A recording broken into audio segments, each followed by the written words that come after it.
जय श्रीराम सांग माने आज पुणी थे आमर माहेश्वरी दीदींकर आउ गोटे सुंदर कविता जोटा कि समाज में घटुची ताहारी उपरे सुंदर भाव में गोटे कविता को सी वर्णना करिसेंती। समस्ते वीडियो को देखा और समस्त पाखक शेयर करवा। मु गर्व करे ये दीदींकर घर आमरी बालियापाड़ा ब्लॉक पंचुपाली ग्राम रे।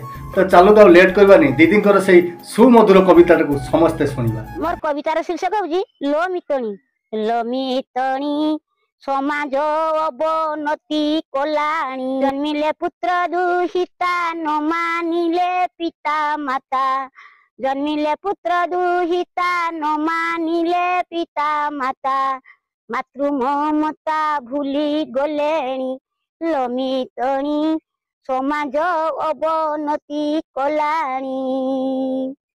आधुनिक जुग जेबे हेला प्रवेश गीता पुथी पुराण होइला ह्रास उच्च शिक्षा अर्जन कला समाजहीन साड़ी धर्म पुराण पढ़िले से नूतन धर्म कथा लुप्त हेलाणी लोमितणी समाज अवनति कलाणी।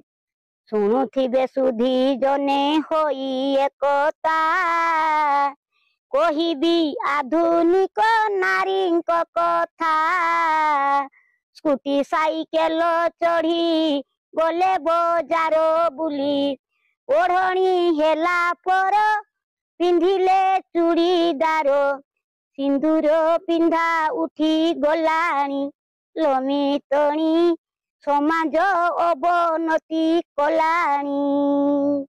सासु ससुरंकु न मानई रमणी उत्तेज होई कहे कठोर बाणी सासु ससुर कथा लागेलो ताकू पिता पुथी पुराण तार ओटे भी सजहर भागवत पढ़ा गलाणी लोमितणी समाज अवनति कलाणी। अधम अक्षम ओटे मुदीना नारी घर पंचुपाली नाम माहेश्वरी अल्प शिक्षा मोहर सुन हे ज्ञानी नर पादे प्रणति मोर अपराध क्षमा कर।